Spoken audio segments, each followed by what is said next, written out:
LPG సంస్కరణలు 1991 LPG సంస్కరణల ప్రస్తావనతో సరళీకరణ అనేది సుంకాలు లేదా వాణిజ్య అడ్డంకులను తగ్గించడం.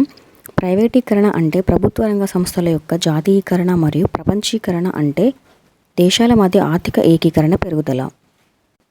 జూలై 1991లో ఆర్థిక మరియు చెల్లింపుల బ్యాలెన్స్ (బీఓపీ) సంక్షోభానికి ప్రతిస్పందనగా భారతదేశం ఆర్థిక సంస్కరణల ప్రక్రియను ప్రారంభించింది. ఈ సంస్కరణలు కొత్త ఆర్థిక విధానం (ఎన్ఈపీ) కింద ప్రకటించబడ్డాయి. ప్రభుత్వం యొక్క వివిధ విధానాలు సరళీకరణ, ప్రైవేటీకరణ మరియు ప్రపంచీకరణ అనే 3 తలల క్రిందకు వస్తాయి. కాబట్టి ఎన్ఈపీని ఎల్‌పీజీ సంస్కరణలు అంటారు.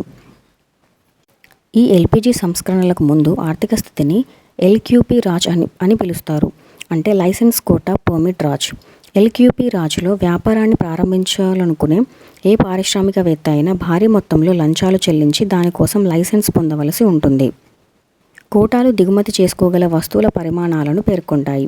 అందువలన కోటాలు దిగుమతులను పరిమితం చేశాయి మరియు విదేశీ పోటీ నుండి దేశీయ సంస్థలను నిరోధించాయి. దీనికి సంబంధించిన ఇంపార్టెంట్ పాయింట్స్. ఎల్‌పీజీ సంస్కరణల యొక్క కొన్ని ముఖ్యమైన లక్షణాలు. ఇందులో పారిశ్రామిక లైసెన్సింగ్ లేదా పర్మిట్ రాజ్ రద్దు. పబ్లిక్ సెక్టార్ పాత్ర పలుచన అయింది. ప్రైవేటీకరణ ప్రారంభం. విదేశీ పెట్టుబడులు మరియు సాంకేతికతకు ఉచిత ప్రవేశం. దిగుమతి సుంకాల తగ్గింపు. మార్కెట్ల నియంత్రణ సడలింపు. పన్నుల తగ్గింపు.